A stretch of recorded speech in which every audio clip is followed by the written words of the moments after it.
Boa tarde, pessoal. A gente vai fazer agora uma pequena revisão das aulas 1 a 8 da Filosofia da Educação.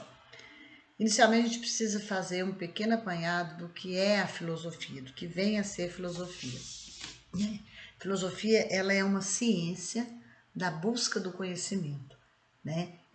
Os filósofos, eles buscam a verdade. E o nome da filosofia, ele vem justamente disso, né? Filo, amor, Sofia, conhecimento. Então, os filósofos eles buscavam, tinham tanto amor ao conhecimento e buscavam, através do conhecimento, a verdade, a razão. A gente divide a filosofia no período pré-socrático e pós-socrático. Por quê? Porque Sócrates foi extremamente importante, ele é um divisor de água na história da filosofia. Né? Existe filosofia antes e depois do Sócrates. A pré-socrática, os filósofos, eles trabalhavam sempre em função dos fenômenos da natureza, eles valorizavam muito os fenômenos da natureza. Sócrates vem e ele imprime uma visão antropológica, né, à filosofia. Ele passa a valorizar o homem, a questão do homem. Então, essa é a grande diferença entre os filósofos pós-socráticos e os filósofos pré-socráticos, tá? Porque até então era uma visão muito teocêntrica, até Sócrates surgir. O que a gente tem do Sócrates também é que ele era um filósofo de vivência. Ele não deixou nada escrito, ele não deixou livro, ele não deixou nada escrito. O que se tem escrito do Sócrates é aquilo que foi escrito ou pelos discípulos dele ou pelas pessoas que contestavam suas ideias. Ele mesmo escrevia. O trabalho dele era desenvolvido em grupos, né? Ele se reunia com os discípulos, com as pessoas nas praças, e ali, através do diálogo, da conversa, ele ia criando situações e fazendo as pessoas modificarem sua forma de pensar, tá? A partir da vivência, a partir de momentos vividos, e nada de publicar, ele não se preocupava com isso. A questão do Sócrates. Platão também é um filósofo pós-socrático, e o que a gente tem de mais importante de Platão é a questão dos mitos, e principalmente o mito da caverna. O Platão falava que todos tinham uma caverna, né, dentro das quais da qual a gente ficaria, e que era preciso sair dessa caverna para poder compreender a verdade e a realidade. Então, no mito da caverna, existia um grupo de pessoas que viviam dentro de uma caverna e eles viam o que acontecia do lado de fora só a partir de sombras. Um belo dia alguém achou o caminho, saiu da caverna e ele trouxe para dentro da caverna aquela realidade.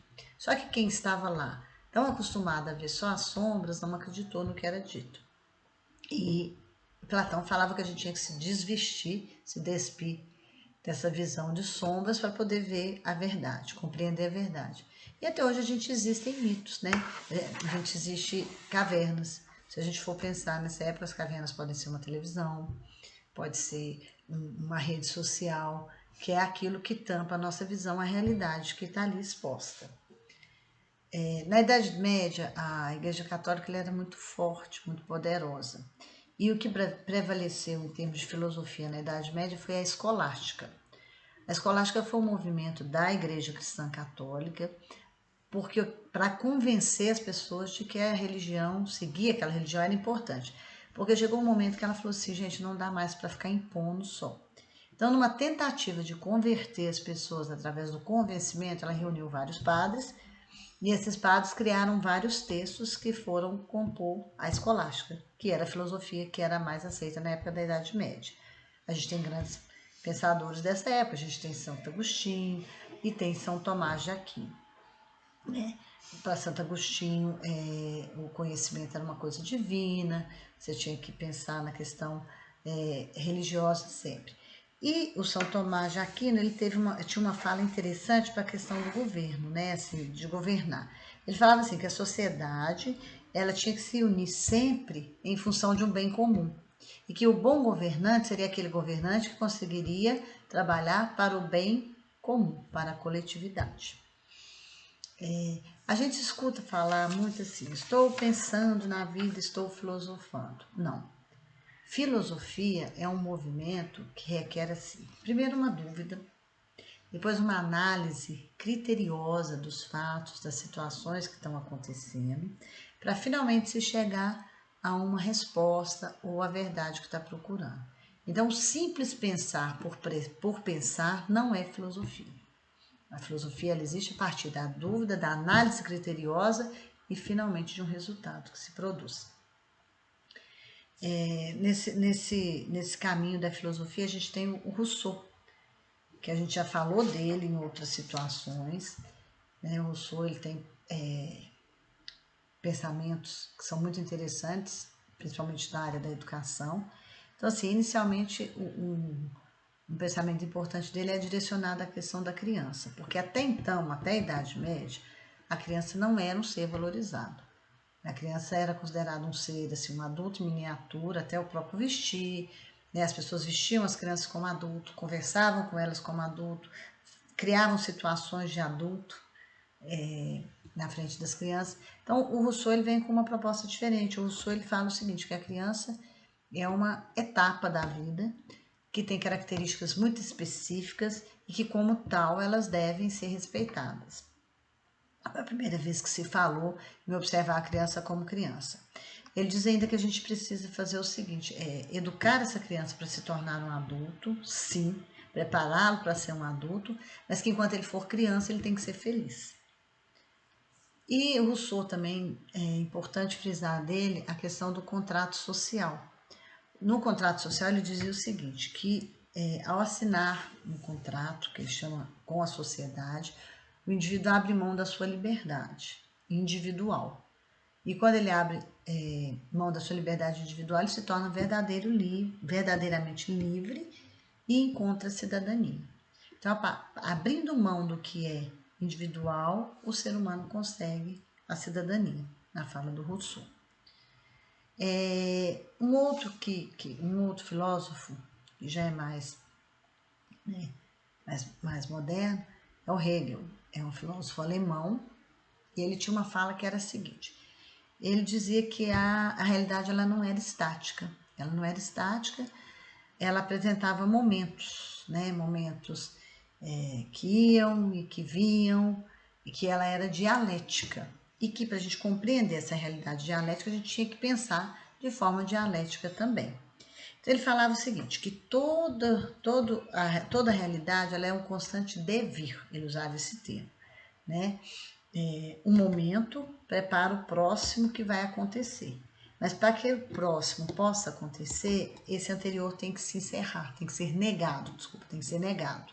Tá? Então ele falava que a vida, né, é feita de vários momentos. Então, para que um momento aconteça, o anterior tem que ser negado.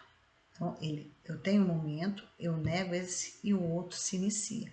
Então, o Hegel via a realidade de uma forma linear. Tá? E ele dizia também o seguinte, que as guerras, as injustiças, os conflitos que existem na humanidade, eles é que movem a história. É a partir desses conflitos, dessas situações que surgem, que a história se faz, que a história se cria.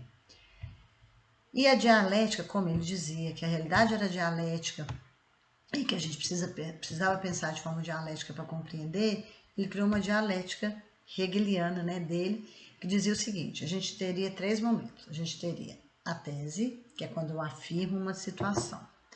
A antítese, que é a negação dessa afirmação anterior. E aí, quando eu afirmo, quando eu nego a afirmação, eu consigo chegar no finalmente, que é a síntese, que é o surgimento de uma nova afirmação. Né? A negação da negação. Então, ó, eu afirmo, nego aquilo que foi afirmado. Quando eu nego aquilo que foi afirmado, eu vou para um terceiro momento que ele chamava de síntese, que é a negação da negação, o surgimento de um novo conceito na realidade. Tá? E depois de tudo isso, a gente tem o surgimento de 2 pensadores que foram muito importantes, que é o Karl Marx e o Friedrich Engels. Né? Eles têm 2 conceitos que são muito interessantes, que é o conceito do materialismo dialético e o conceito do materialismo histórico. No materialismo dialético, eles diziam o seguinte, que tudo aquilo, que os fenômenos materiais são que determinam a vida da pessoa, seja a vida social, pessoal, espiritual, aquilo que é material mesmo, né, que a pessoa necessita para sobreviver.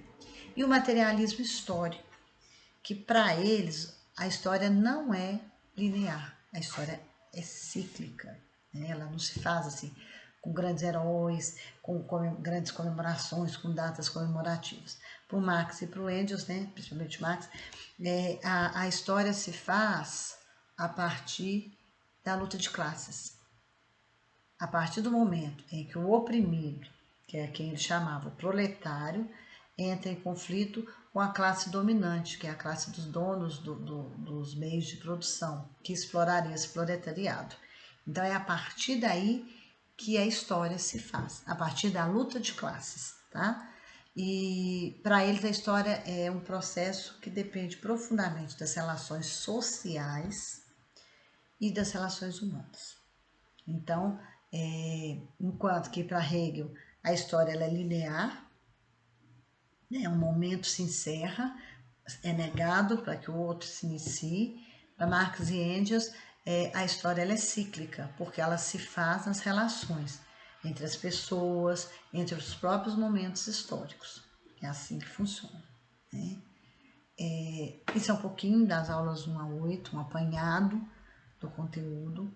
E eu espero que ajude vocês a se prepararem para a avaliação bimestral que está chegando aí. Bom estudo!